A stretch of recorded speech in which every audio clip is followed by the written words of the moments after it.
Welcome to the latest episode of our podcast series for financial advisors. Today's episode is an industry update on the 10 characteristics of the most successful teams. It's a conversation with my partner, Lewis Diamond. I'm Mindy Diamond, and this is Mindy Diamond on Independence.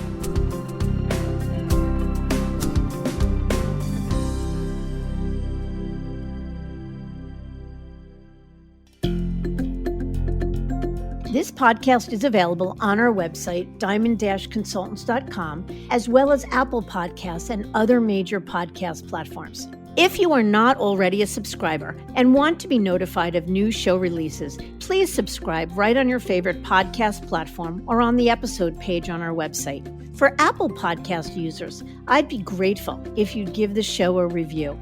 Your input helps us to make the series better and alerts other advisors like you who may find the content to be relevant. And while you're at it, if you know others who are considering change or simply looking to learn more about the industry landscape, please feel free to share this episode or the series widely. Over the last 25 plus years, Diamond Consultants has been fortunate to guide the industry's top advisors through their successful transitions, to the tune of moving many stellar teams collectively managing some $250 billion or more in assets.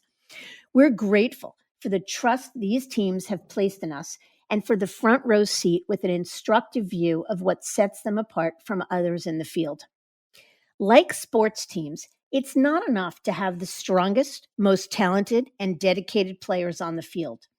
The best teams have effective leaders at the helm of cohesive groups with complementary talents that move together toward a common goal, to win. But there are plenty of steps required to get and stay winners. And from what we've observed in the wealth management industry, much of the same holds true for advisory teams. That is, there are common behaviors shared amongst top-performing advisory teams that make them stand apart from others in the field. And these are behaviors that any team at any level can adopt, whether they work as employees at a big brokerage firm or are independent business owners, whether they are sole practitioners or part of an ensemble group. I've asked my partner, Lewis Diamond, to explore the topic with me. So let's get to it.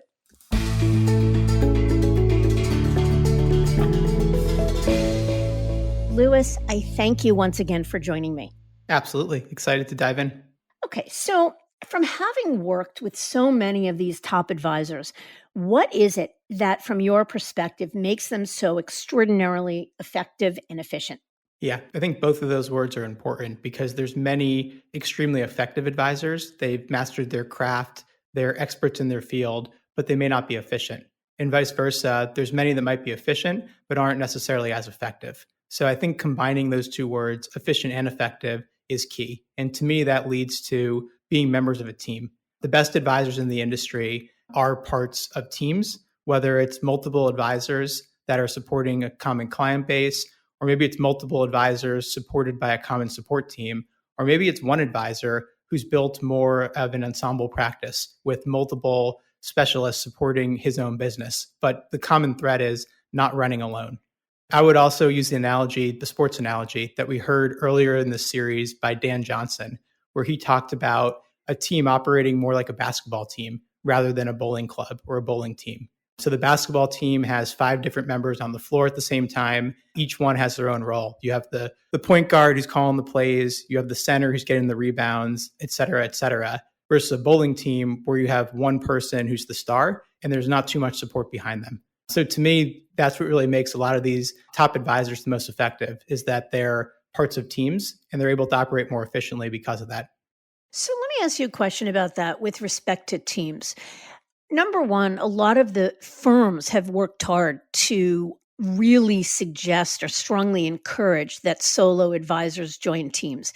And we've talked a lot on this series how that works often to the advantage of the firm. It sounds like what you're saying is it also works to the advantage of the advisor. But what of the advisor that is a sole practitioner and hasn't found the right team member? Yeah, it's a great point. So I think you're right. The teaming does cut both ways. It is often in the firm's best interest to encourage teaming because teams are stickier to a firm. Teams do grow faster. and teams can specialize in certain roles. So it's definitely to a firm's best interest. But I think in this case, firms and advisors are aligned. Teaming is a great idea. It's proven that by data. I mean, if you look at any RIA firm, any independent firm, they really all operate like teams. So if you're a solo producer, there's nothing wrong with that. Just like anything in this business, you get to decide how to live your best business life. And for some, they enjoy running on their own. And while they may not be as efficient as a similar practice that's on a team, as long as it works for them, they're able to have work-life balance. They're able to do what they need to for clients. And to them, their growth and their succession is taken care of. Then I don't think there's anything wrong with being a sole practitioner. We've just seen, though, that teaming is one strategy for accelerating growth and creating efficiencies and driving better client service. What do you think? Yeah, no, I think I agree with that. Teams can come in different shapes and sizes. We're referring to multiple producers or multiple advisors coming together to create capacity and scale and the like. But I know you and I have both worked with many successful sole practitioners that choose to practice as a solo, not associated with other advisors, but have very strong support staff behind them. Yeah, but I would say that that's a team in and of itself. That they have people that are specializing in certain roles, and the individual advisor doesn't have to answer the phones and move money and also work with clients and grow the business. So I think, like with anything, teams come in all shapes and sizes. But I would still say if it's a single advisor with one or two team members, that's still a team by definition. Yeah, I agree with that. I think we're definitely on the same page. All right, so let's jump into our topic at hand. We are not industry coaches, but our role is very much coach, consultant, guide, even armchair psychologist to many top teams, and we're grateful for that. And as such, I think we've really formed a real point of view or perspective on what are the common traits and characteristics of the top producing teams. So let's jump into it. What do you think number one on the list is? Absolutely. And I would call out before we jump into this that while teams is probably more of a wirehouse or a captive employee model term, if you look at any wealth management practice, whether they're running their own RIA, they're independent through a broker dealer, they're at a bank, I think teams are important across the industry. An RIA or an independent business, while they're one business, they really do function as a team as well. So I think these tips can be germane to really any advisor who works across the spectrum of the industry. So I'll take the first of our 10-point list here. And this was gathered from having a front row seat to working with some of the most effective advisors in the industry. So my first point is that these teams have written strategic plans. They do things like offsites, and they really think of their business as a business. Even though many of these folks might be employees of a firm, they really do look at themselves as business owners, as entrepreneurs. And similar to any entrepreneur in any industry, making sure goals are written down, they know which direction everyone's pointing, and they take time to step away from the office and either have a moderated discussion through a coach or consultant. Maybe they take an afternoon once a quarter to just talk about the business. And it doesn't mean they're talking about moving and changing firms. It might just be about taking space away from the office where they're out of the hustle and bustle and can really think about what they're trying to accomplish as a team rather than what each individual advisor or person is trying to accomplish. I think what you're talking about is time to work on the business instead of in it so that their thinking doesn't become insular. But I want to call out something you said. You know, we talk a lot about the change in advisor mindset and how in the last decade or so, especially, advisors have come to really view their business as a business. Now, that's an obvious statement for an independent business owner, but not necessarily an obvious one for someone who works for a wirehouse firm or a traditional brokerage firm. So, can you expand on that? What do you mean by that? Yeah. So what I mean by that is it's intoxicating for any advisor, any salesperson, any practitioner, and really any line of business to do what they really enjoy, which is oftentimes bringing in new business. Maybe it's working with clients, working in the markets, et cetera.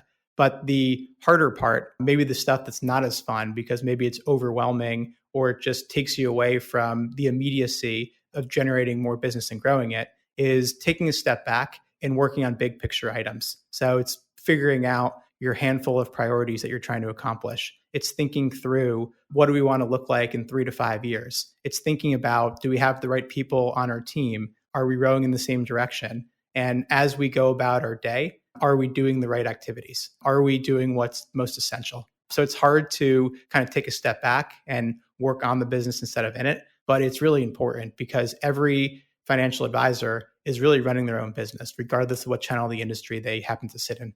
Yeah, I couldn't agree with you more. So let me jump into trait number two. And I really like this one because what I think it is that the top teams in the industry have a slate of non advisor resource or support to help run the business and take care of the non core functions so that the advisors are free to do the things that matter most to clients, that they're able to manage investments and continue to build relationships. So, what I mean by that, I'll give an example. RIA firms or independent businesses obviously already have that. Most of them, anyway, if they're running as a business, are not one arm paper hangers, but rather have support staff. They have the administrative and operational staff, and then they have the revenue generators or the advisors. But advisors that work in traditional brokerage firms may not necessarily have that. But one of the shifts we've seen in the last number of years is that even those teams working within the confines of a big brokerage firm are beginning to adapt the notion of hiring or bringing in or embracing non-producers to take on really key functions. An example of this, I worked many years ago with a team that I moved from Merrill Lynch to First Republic in New York. The team was generating probably about 11 million or so in annual revenue and managing in excess of $1 billion when they moved. And one of the things that they will tell you was most pivotal in their growth was having hired someone who had come from another part of the business to really be the COO, chief operating officer, to run non-advisor related functions. And while Merrill Lynch balked at it at first, because in their world, everyone plays, you're either a producer or you're not. In this particular instance, they really embraced the notion. And I think big teams at big firms are beginning to embrace the notion that it's important to have somebody to handle a lot of the non-advisor work in order to really free the advisors up to give them room to run and to do what they do best. Do you agree with that? I completely agree. And I think what this particular point is trying to make is that, and I think one of the next points will be more about like specialist roles, whether it's investment folks or planners. This is more a COO executive type. So their title doesn't have to be chief operating officer. Maybe it's practice manager. Maybe it's a longtime client service associate who has more of a senior role in the team. It's someone that can help to really drive the rest of the team forward while the advisors can stick in their lanes. It's also extremely helpful if a team is ever considering going independent and launching their own business. This COO type role is one of the critical linchpins to a well-run business. So if you already have that role or you can promote someone from within, it's an investment, not just for the current, but also in the future, because it allows you to open up some different avenues for growth. Mm. I'll take the third one. It is related to number two. These very successful teams have investment professionals or investment teams and specialists that help advisors stay laser focused on their core competency. This can also become a point of differentiation for the team. So what we mean by this are a team of folks that all they do is work on the markets, or all they're doing is financial planning, or all they're doing is working with executives on their stock plan business. Fill in the blank for your type of business. But the point is, the advisors can go out and gather assets, they can meet with clients, and then they can point to folks within their team that are trained up in their own methodology that can come in and then take on some of the time-consuming work.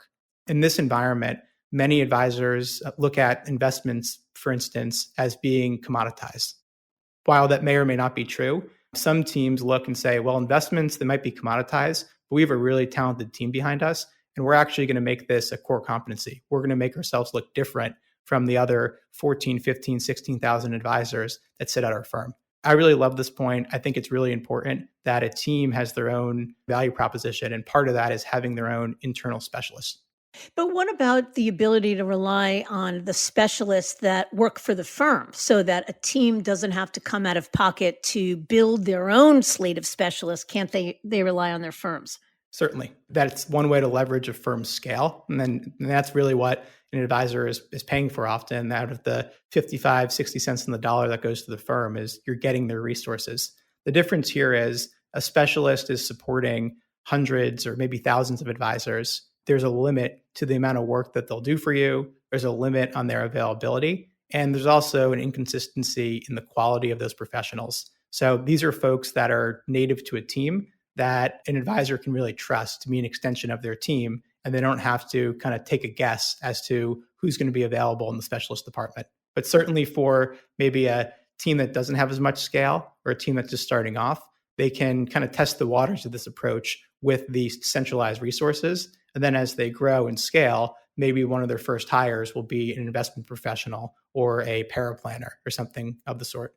Yeah, makes sense. And I think what we're talking about here is that these successful teams are building their own independent enterprises within the confines of a major firm, if that's where they happen to sit.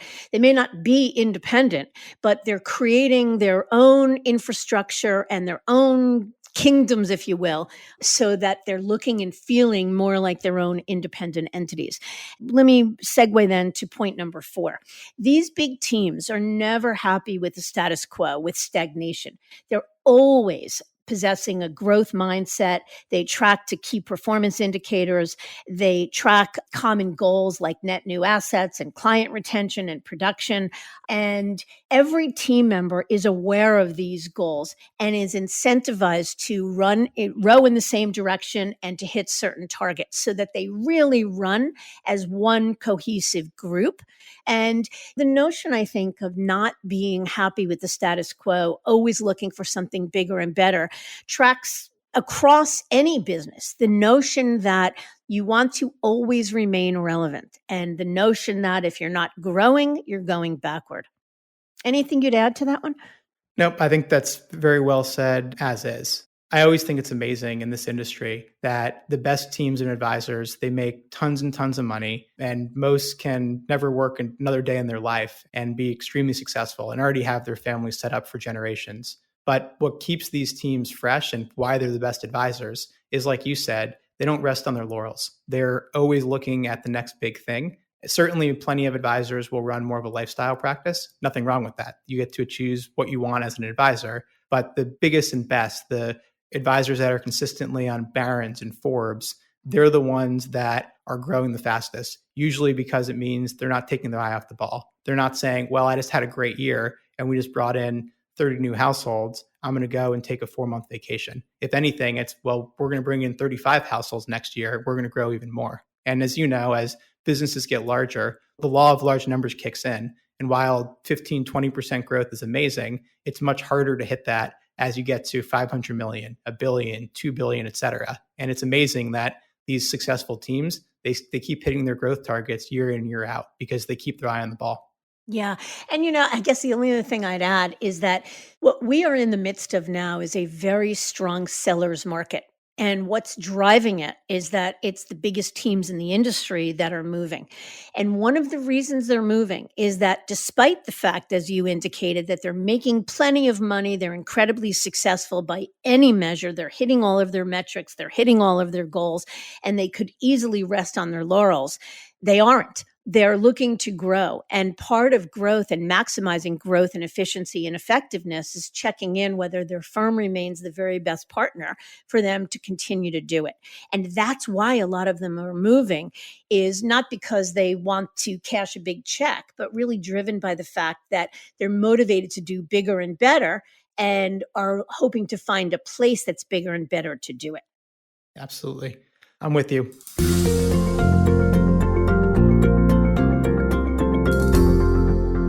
All right, number 5. These teams are successful because of their own capabilities, their own value proposition, and their unique team, rather than being incredibly wrapped up into the DNA of their firm.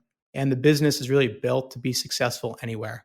So many advisors, they leverage their business card, the Morgan Stanley, UBS, Merrill Lynch, Rockefeller, First Republic, Commonwealth, et cetera, the name. And they should. You got to use what makes you comfortable and confident and what gives you the best chance to win. But the best teams when they're out selling to clients, when they're servicing clients, their pitch and their value proposition is not, we're Merrill Lynch, we can do X, Y, and Z. It's much more about the capabilities of the individual team.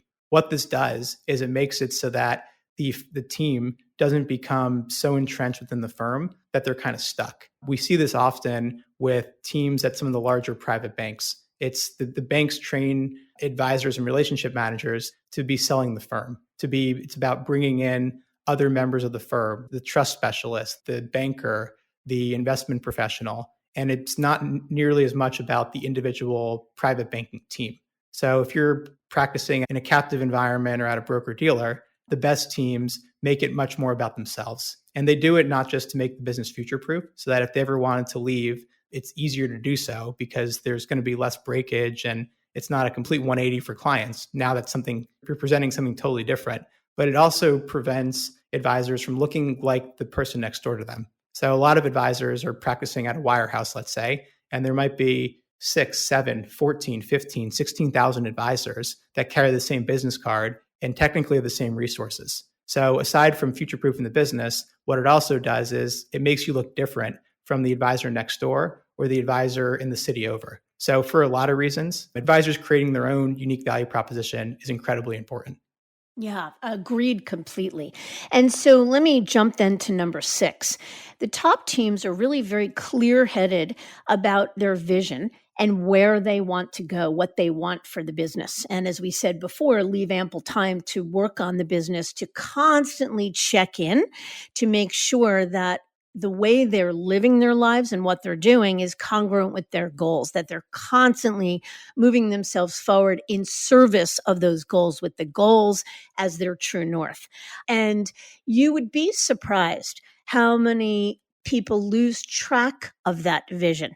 They're doing well, they're making good money, and they're just so focused on sort of running the day to day in the business that they lose sight of their goals, or worse yet, don't even have specific goals laid out. And the top teams are really very clear about what those goals are and spend time very often, daily, weekly, monthly, between all constituencies, making sure that their actions are congruent with those goals. Yep, well said. I think the way this also plays out is, and that we hear it all the time in interviews we do for this podcast. So many of the top teams that we've interviewed that have gone independent in some shape or fashion, or even in their own business, who transition from one firm to the other, they're moving. Of course, there's some baseline of frustration where they wouldn't consider moving at all. You should never move if you're extremely happy, but they're moving more so because of this grand vision that they have that's much larger than what they can accomplish where they are. And it leads into number 7, which is these folks are willing to be long-term greedy, even if it means disrupting momentum. So I think 6 and 7 go hand in hand. If these folks have clear visions, but they're also willing to invest in that vision and willing to think more long-term, even if it means pulling back on their growth for the next couple of months, even if it means losing that big prospect that's in the pipeline, even if it means working really hard, they're willing to think long term because they have something they want to accomplish, whether it's a vision for new services that should be offered to a client, or it's a vision that this business is becoming harder, it's becoming more commoditized, there's fear of price compression, and that there's a way that they know they can serve clients better, they're going to take that shot. So 6 and 7, I think, are related, and 7 being long-term greedy. So even though they may lose some growth, even though they may not get the biggest recruitment deal by going to whatever firm, they're willing to invest in that future because they know that there's something they want to do that's not possible right where they are. Yeah, I think it's a concept we call shrink to grow. And actually, Melissa Bouchelon, who is now independent and an podcast guest that we interviewed, was the one who first said it, and we adopted it, and we love that term.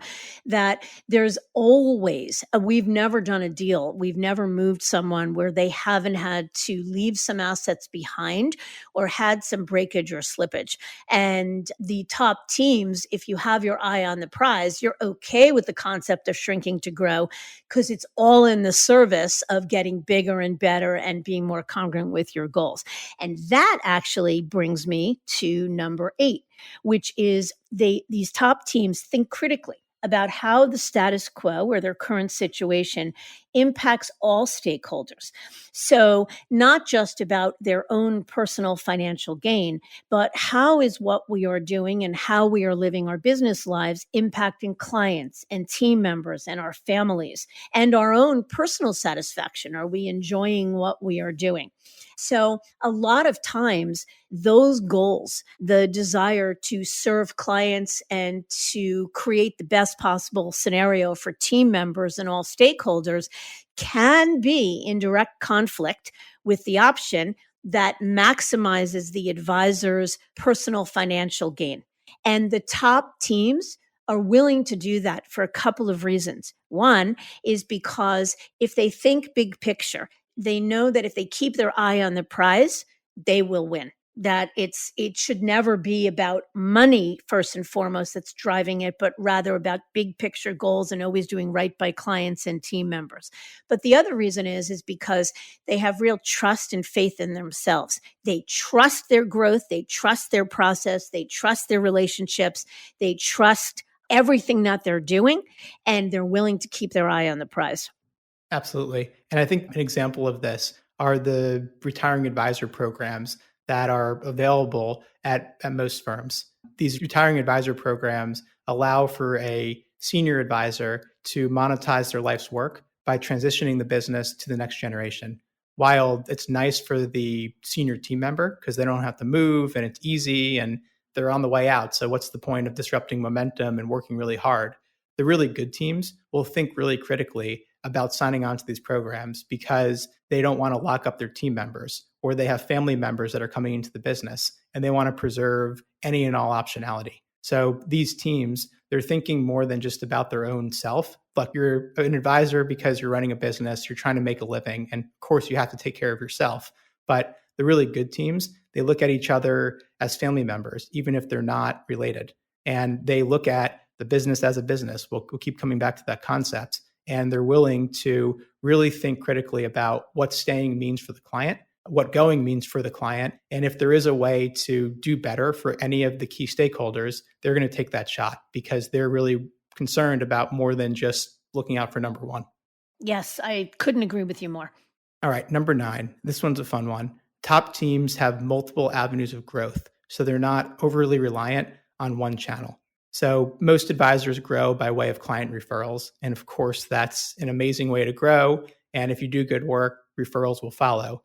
But these teams, aside from getting client referrals, they also have habits that make them highly referable. They show up on time. They follow up like they say they will. They're extremely attentive. They're respectful. They go above and beyond for their clients. But beyond even client referrals, they have a pretty strong center of influence referral network, whether it's multiple estate planning attorneys and CPAs that are referring them clients. So right there, through referrals are 2 channels, and they're kind of hedging themselves that if one channel dries up, that there's other ways to grow. But other ways that some of these top teams grow is through a unique marketing or lead generation process.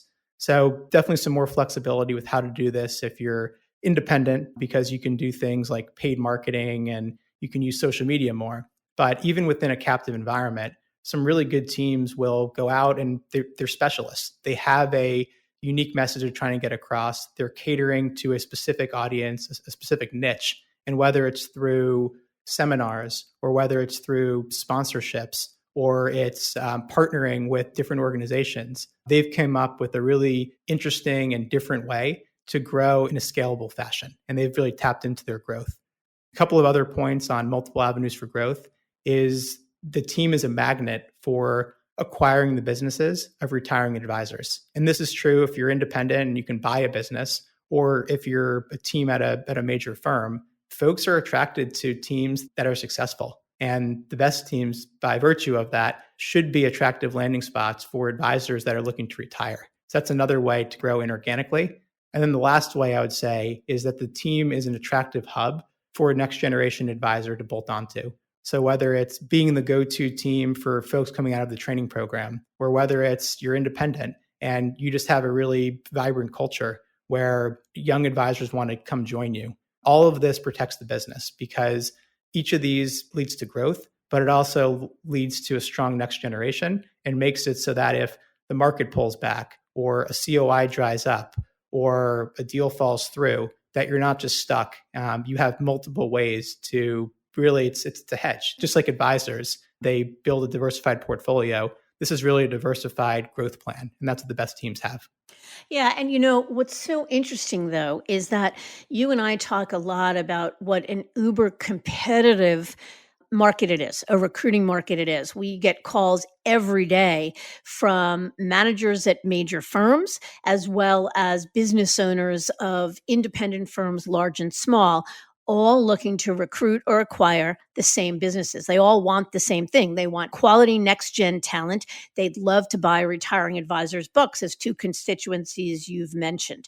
And yet, what we're saying is, it's always a head scratcher why there's a certain small number of businesses or teams that are more successful at it. And I think it's because of what you're saying, because these teams become magnets. Their repeatable processes, their growth, their laser focus on their goals become obvious, and exactly what next generation talent and retiring advisors looking to sell their businesses want. That's well said. I think that's right. The characteristics, you're right, that make these teams grow and that make these teams, in our eyes, the best in the industry. It also becomes obvious to prospective clients and to prospective sellers or advisors. People are attracted to success, and these 10 characteristics that we're laying out are the exact parts of a value proposition that an advisor can use to attract their peers or to attract clients. So it's all interconnected. Yeah, 100%. All right, let me share number 10. So these top advisors are always, without hesitation, fierce advocates for their clients. And what they pride themselves on most is insulating their clients from corporate policies and red tape. And this one probably speaks more to advisors that work at big firms than independent advisors. But at all costs, they are looking to shield their clients from bureaucracy or from a no answer to something that they want. The advisors will move heaven and earth to get an exception to be able to do something for clients. And again, this isn't a show about advisor movement, but it is to say that one of the things that we see driving movement and why it's such a strong seller's market is because these advisors, these top advisors who are fierce advocates for their clients and hell bent on making sure that they get a good result for clients at all costs, have become continually and repeatedly and more frequently frustrated with the bureaucracy that says no, or that disallows them from thinking entrepreneurially or getting something creative done for clients. And when they get no often enough, oftentimes they look to leave. And the good news is that with this more robust or greatly expanded industry landscape, a lot of options exist where it's all about advisor as client and advisor getting yes more than no. Yep, that's right. And you don't have to go independent in order to create your own culture of getting to a yes. While this podcast has highlighted many really successful breakaways who talk about the creativity and being able to solve problems for clients in a completely uninhabited way by going independent, we see plenty of advisors that go to a Raymond James type organization, a W-2 firm or First Republic, where they now have more agency and control over what they can do for clients. And if they do have an issue, the default by the compliance department is likely, maybe, let's figure it out. Or yes, absolutely, we'll figure out how to do it as we go, rather than a default no, which is frustrating. And you're right. It's when an advisor can no longer insulate clients from bureaucracy and policies, or they lose a client because of a policy, or clients begin to wonder what's going on. That's usually the straw that breaks the camel's back.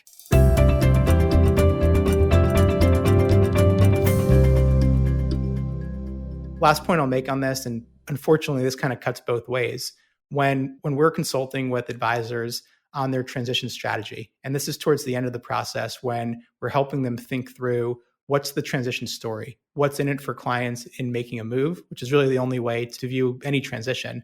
One of the challenges is good teams do a really good job of not letting their clients know that they're unhappy and that there's things that aren't perfect.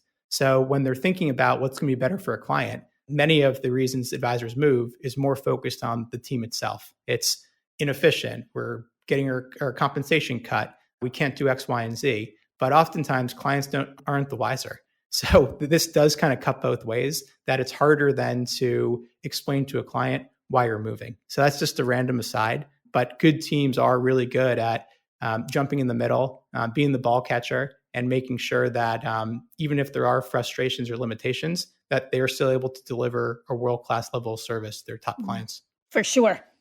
And I'll give you one more. So we said top 10. I'm sorry. We'll go with the bonus tip, not even number 11. But many of these teams have multiple generations who complement each other's perspectives and provide clients with the sense of relief that there's continuity. So it doesn't mean that you always have to have a succession plan, which you probably should. But the best teams do have advisors that have different backgrounds, maybe more diverse backgrounds. They have males and females. They have folks from different ethnicities. They have multiple team members that can connect with different clients, whether they're young clients, they're old clients, they're business owners, they're more creative types. And what this does is it creates a really diverse perspective that enables an advisor to have more unique ideas. But it also lets clients breathe a sigh of relief that, okay, they're thinking about what's next. And even though Joe, who's 67, is a great advisor, I know he's not going to be doing this for another 15 years. But I know that his son's in the business, or he hired Phil, who's 37 and is a rock star. So these teams are always thinking about what's next and the continuity. So this point summed up would be teams are diverse. They have multiple viewpoints, multiple ages in the team. And this leads to, I think, more empathy when working with clients, to be more relatable. It also creates a sense that this business is going to be sustainable. What do you think? Yeah, I think I agree. And I think it absolutely goes back to the notion of advisors thinking of their business as a business. If you were a business owner, any business, whether it was wealth management or not, and you didn't have a scale, capacity, a team supporting you, a next generation, a bench of talent, you'd be worried. Your clients would be worried, and you'd be worried about the efficacy of the business. And the same thing is true for a wealth management business. So yeah, I agree 100%. But look, there's no doubt that one of the hottest topics on this show always centers around growth and success. And I'm happy we were able to share some real actionable information with our listeners. And if you visit this episode's page on our website, you'll see a link for a checklist of these tips. Be sure to download it for easy reference. So, Lewis, let me wrap up by thanking you again. I thought this was a good-spirited conversation, and I certainly thank you for joining me. Most definitely. I think we'll have to do this again, and we'll have another 10 tips because there's really many, many characteristics of top teams. And every day we're amazed at some of the unique things that the best teams in the industry are doing. No doubt.